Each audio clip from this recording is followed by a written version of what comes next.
Welcome Aquarius to your in-depth monthly horoscope for April 2024 for the Ascendant, the Sun or the Moon.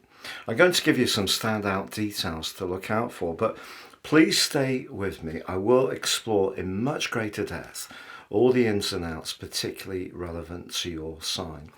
I want you to mark the 5th of April in your diary. It's an incredibly important day. Venus is going to be moving into the sign of Aries, but connecting to Pluto in your sign for the first time in over 200 years. So that's going to be really, really important. We also have on the same day the Sun and the North Node coming into unison, an exact conjunction.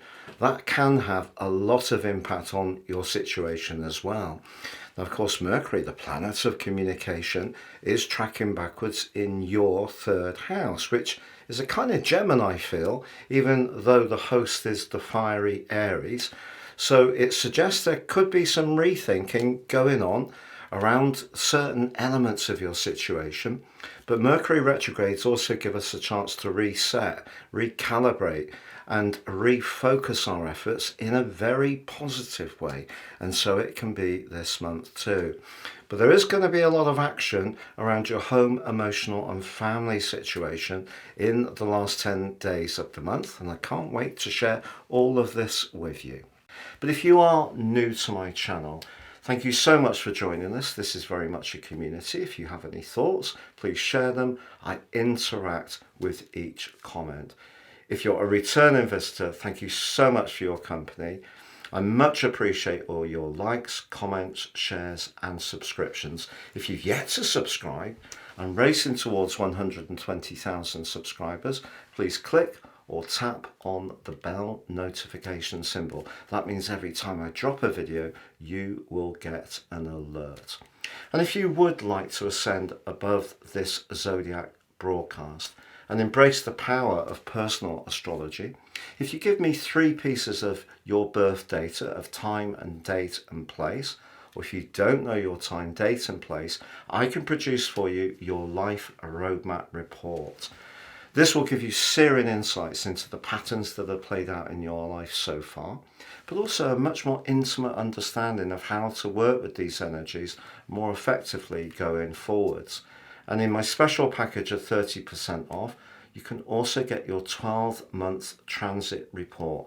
That's the moving planets in the sky interacting with that unique blueprint that only you were given when you were born. Please see the link below for more. So Aquarius, on the screen now is your event chart for the very start of the month.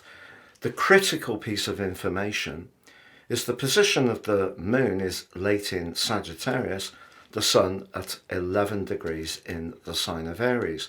But the midpoint between the two of them is in your sign at 19 degrees. Of course, Pluto's been in Aquarius also since the 21st of January. That midpoint in your first house is pushing you, the balance of the sun and the more empathetic energies of the moon, to really be true to your individuality.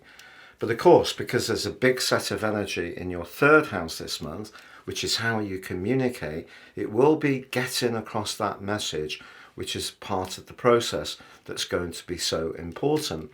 Now, ironically, your co-ruling planet, your modern ruler of Uranus, is in a square to that midpoint.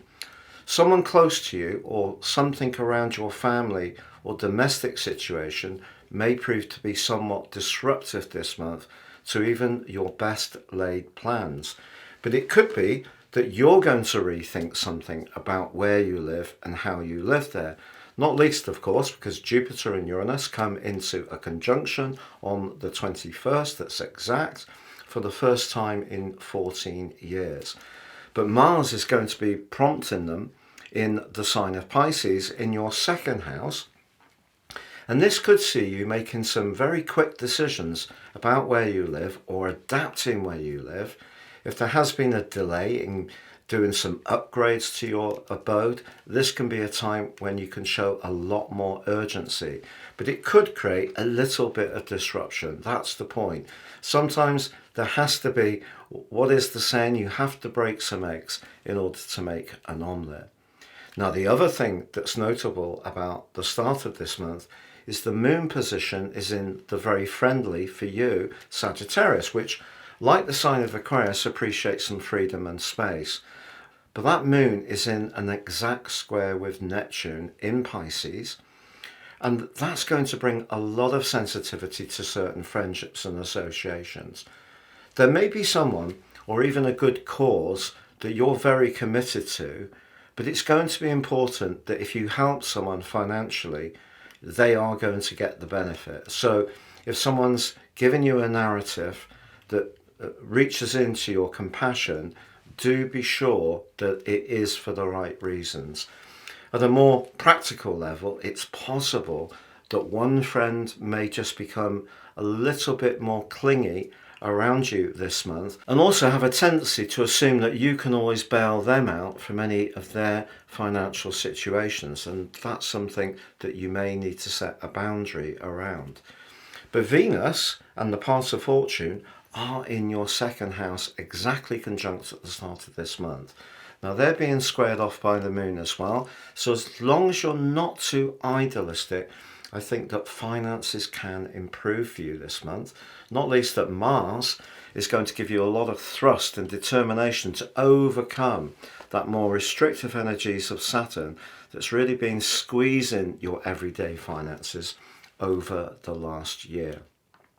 Now, I mentioned in my introduction about the North Node and the Sun, and you can see the Sun at 11:45, the Node at 15:37.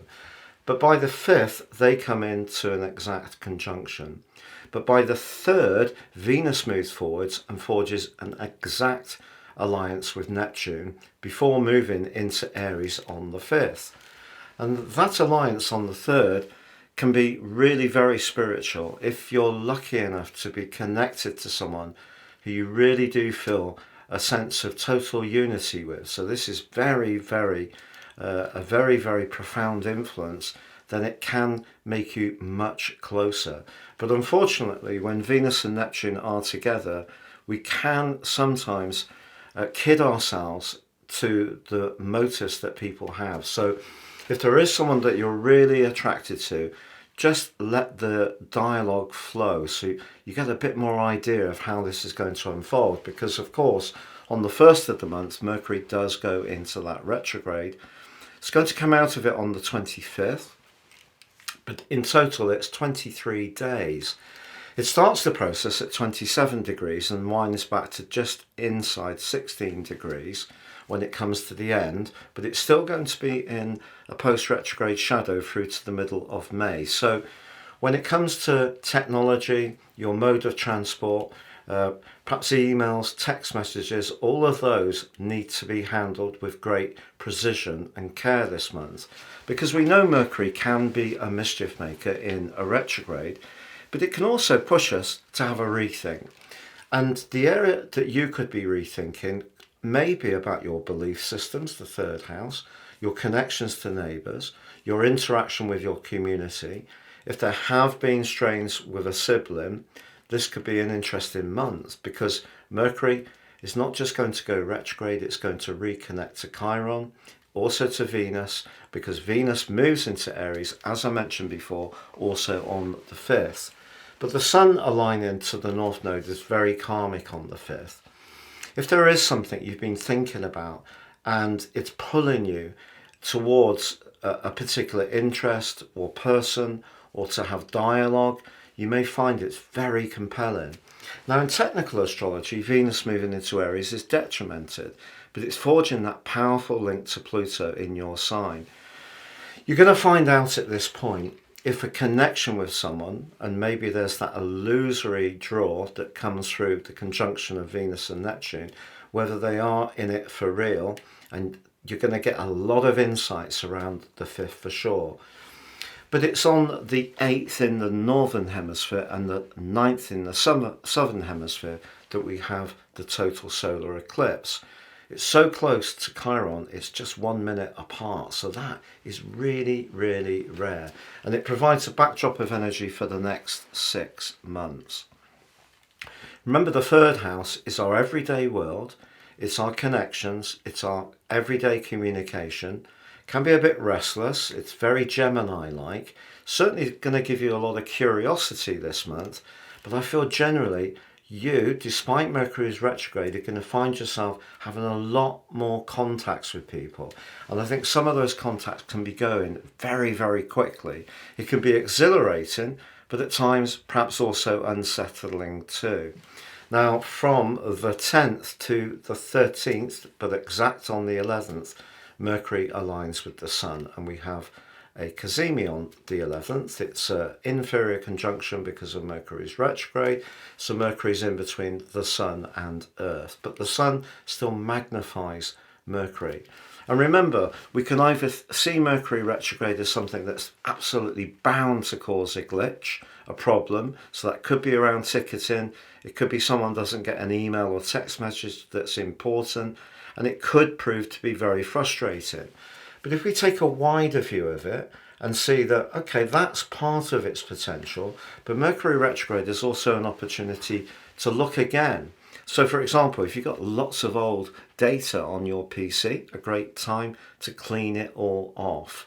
If you have been labouring away with a very old domestic appliance, trusted as it may be, is it worth continuing to get it patched up and the cost involved with that? So you may think about getting something that's newer and more efficient. And just in general, also you may think about how people perceive you. You know, how do they see the way you interact with them? So you can gain an awful lot of insights this month, particularly on the 13th when Mercury combines with Chiron. If there has been some hurtful exchanges in the past, particularly with a sibling or a neighbour, this can be a point when some healing can go on. Of course, on both sides it would require each person to let go a little bit. You're a fixed sign. It's not always easy to do, for sure. And indeed, from the 6th to the 15th, with Mars applying to Saturn, if it is over a point of principle where you feel someone's been unfair, it may be very, very difficult to put that to one side. That can also be a part of the month, week 2, when you're really grappling with those financial issues that Saturn may have created over the last year and trying to unlock some solutions. But the more you can interact and hear other people's ideas, or you gain new knowledge or share knowledge that you've got, the better you can do. Indeed, from the 14th through to the 19th, Mercury applies to Venus. This is one of the most glorious of links. Venus in Aries is said to be detrimented. The energy and rawness of Venus in Aries is opposite the rulership of Venus of Libra. But I actually really like Venus in Aries because I feel it gives people more passion. This combination, despite Mercury's retrograde, could see a desire to express yourself in an extremely effective way. So do see the Mercury retrograde as a window of opportunity. Now, Venus is also going to be applying to the North Node on the 17th and the 21st. But on the 19th, the Sun moves into your home sector, the 4th house. This is very much about how you feel about things. If there has been a lot of discussion going on earlier in the month, you may find yourself wanting to withdraw a little bit and consider what it's all meant, particularly because Pluto is squaring the Sun. This is one of the most challenging of all planetary aspects. If we think Pluto is about power and the Sun is about our core energy, maybe Pluto moving into your sign has emboldened you in some ways that you really want to live in your own authority, your own agency in a much more potent way. And it's possible that someone who's much more akin to working with you as you used to be will want to apply their view of situations in a way that you could resist.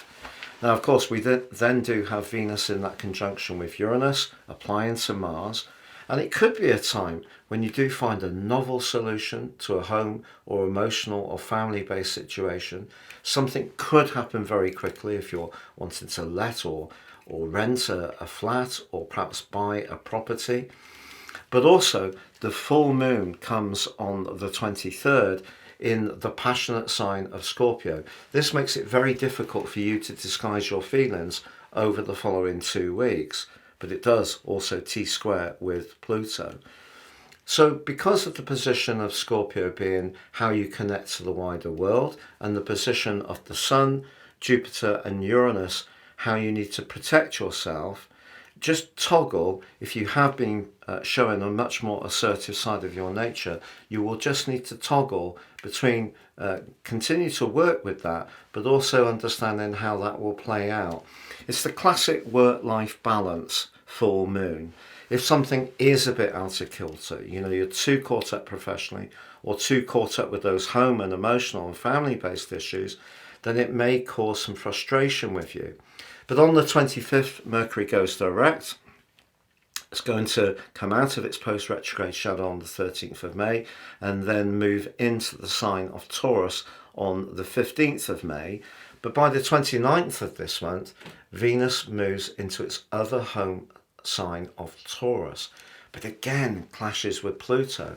So on the 5th of this month, Pluto provides a tremendous amount of drive and support for you to have conversations, Venus in the 3rd house, but at the same time express yourself in a very authentic way. But then the Sun on the 19th and Venus on the 29th, and also the full moon on the 23rd, can all be challenges to you. If you've been emerging from a period of many years, 16 years since Pluto went into Capricorn, a feeling that the psychological needs of your situation has been something that other people have not been able to respect or understand or be sincere about, you may get some painful reminders at the end of this month that sometimes people just don't seem to understand what makes you tick. Should you then stop trying to express this new identity that Pluto is pushing you to create? Absolutely not. So it may mean if someone can't work with you in the way you're evolving, something around your home or a close or emotional relationship may go through a period of turbulence and change. And if someone really isn't keeping up with you, it may be that you're going to think to move away in some manner. And remember, at the start of this month, that midpoint is clashing with Uranus. If your voice is not heard emotionally, you're going to speak out about it. Now, by the end of this month, Mars applies to Neptune in the 2nd house. Remember at the start of the month, I told you to be a little bit cautious with your generosity with Venus and Neptune and the path of fortune squaring up to the moon in your 11th house. At the end of this month, be cautious around a business situation or a financial offer, or your own resources will need to be juggled in a very precise way. When Mars applies to Neptune, it is the trickster influence bar none. So you could encounter someone who's not very honest and may offer you something, but there may be some kind of catch which is not completely obvious to you. But I think that this is a month, Aquarius, genuinely one of the most powerful months for a very long time, particularly with that total solar eclipse, to drive forwards the things that you are really excited by, the ideas, the interests you have, the interaction with you have with others can be exciting. There can be lots of stimulation, but it is going to be important to measure your words carefully because of the Mercury retrograde. And if someone is resisting your emotional needs towards the end of the month, it is a time when you do need to stand very firmly in your power. It's been a real pleasure being with you, Aquarius. Thank you so much for joining me. Please like, comment, share or subscribe.